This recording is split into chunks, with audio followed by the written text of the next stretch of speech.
my girlfriend found out about it. So San Bernardino apparently knew about Sovereign, and they took me here. They called Sovereign, and Sovereign came and picked me up.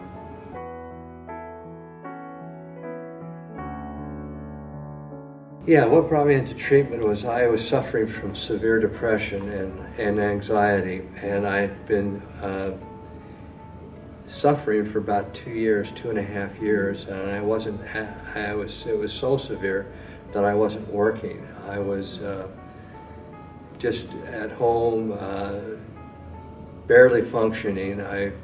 Like I said, I had a girlfriend and we would go out and do things, but it was the kind of thing where she knew of my condition, and she was very kind and understanding to go along with me. And when I'd have a bout of depression, she was kind enough to overlook it or be compassionate with me as far as my condition.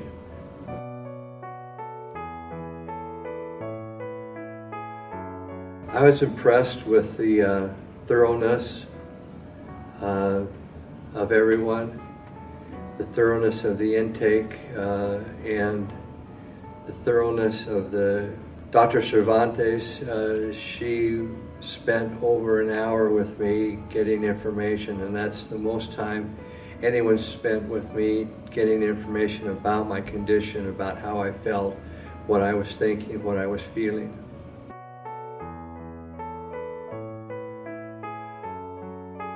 My expectation was to gain tools and be able to manage my depression and be able to function on a daily basis and be able to manage my depression and actually be able to conquer it so that I didn't have these feelings that I'd had in the past. And yes, they met the expectation. They made some changes in my meds, which have helped a lot.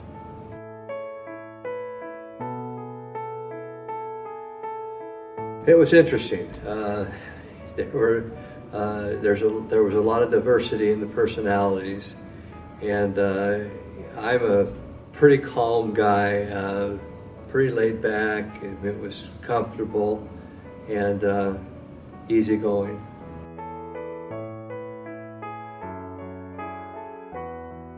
My therapist was excellent.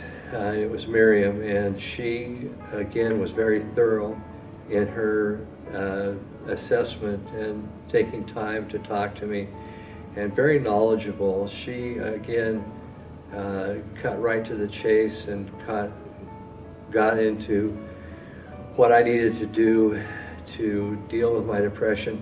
And part of the depression was my girlfriend's chose the week that I came here to tell me that she wanted just to be friends. You know, that's the classic kiss-off.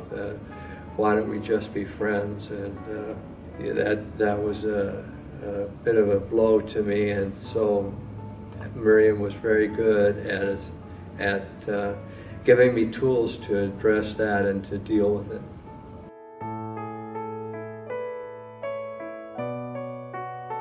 The favorite was with Charles and his STEP program, where we assessed our relationship with one or more people and wrote a letter to them, either a letter from us to them or a letter to them from another person. But it was essentially to express our feelings or how we would think it was either a letter to them from us or from them or us to them, and how we would feel that they would express their feelings to us and how we would express our feelings to them.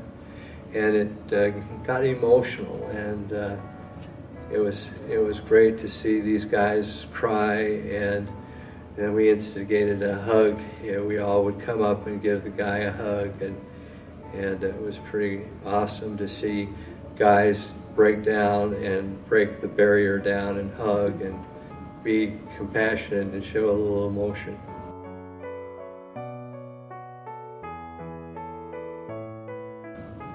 I would take away the tools that have been given to me to deal with the anxiety, the breathing exercises, the meditation, and the ability to calm myself down so that I don't get so antsy. And the anxiety follows the depression, and it just goes into a circle. I get anxious, and then I feel like I'm going to explode, so I try to deal with that, and then trying to deal with that puts me into a depression.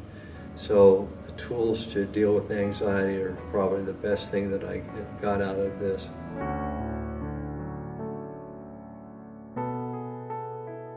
I would tell them about the ability to come and be in a controlled environment that would help them understand and learn about themselves, learn about their disease, and be able to deal with it in an environment where it was understanding and non-judgmental.